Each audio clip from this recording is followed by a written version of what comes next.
പോയതൊരു തീരാ നോവ് തന്നെയായിരുന്നു. അപ്പോൾ അവർ ജീവിക്കില്ലെന്ന് എനിക്ക് സ്പഷ്ടമായിട്ടറിയാം. അന്ന് രാത്രി എനിക്ക് ടെലിഫോൺ ചെയ്ത് ചോദിച്ച്, ഞങ്ങൾ മാമ മരിച്ചു പോയാൽ എൻ്റെ അപ്പൂനെ കാണാൻ സാധിക്കുമോ? ഞാൻ പറഞ്ഞു, നീ ഇപ്പോഴതിനെപ്പറ്റി എന്തിനു പറയുന്നത്?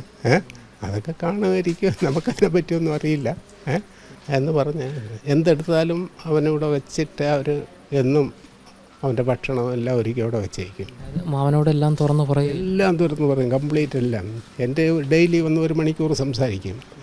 ഞാൻ തിരിച്ച് വീട്ടിൽ വിളിച്ച്, കാരണം അന്ന് എൻ്റെ പറഞ്ഞ്, മാമ ചിലപ്പോൾ ഞങ്ങൾ പോയിട്ട് എന്തെങ്കിലും സംഭവിച്ചാൽ അതിനുള്ള എക്സ്പെൻസ് വേറെ ആരും ചെയ്യുന്നത് ഞങ്ങൾക്ക് ഇഷ്ടമല്ല. പിന്നെ അനിയ ഒരുത്തുണ്ടായിരുന്നു, അവൻ്റെ കൊടുത്തിട്ട് വാങ്ങിയില്ല.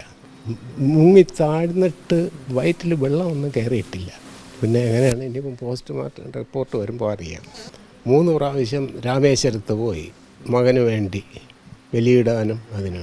പിന്നെ ഇവിടെയുള്ള പിന്നെ ഒരു എന്തോ സ്വപ്നം കണ്ടെന്ന്, അവന് വിശക്കുന്നെന്ന്.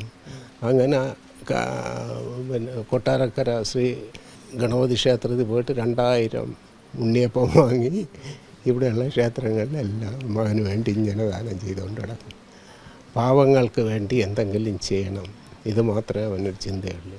അവൻ ആഹാരമൊന്നും കഴിക്കില്ല, ആരെയും സംഭാവനയൊന്നും ഇവിടെ സ്വീകരിക്കില്ല.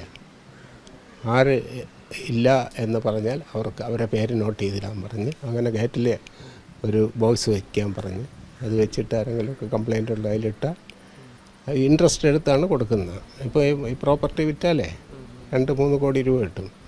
അപ്പോൾ അതിൻ്റെ ഇൻട്രസ്റ്റ് എടുത്തിട്ട് ഇപ്പോൾ കൊടുത്ത 25 ആളിന് അടുത്ത 50 ആളിന് കൊടുക്കും.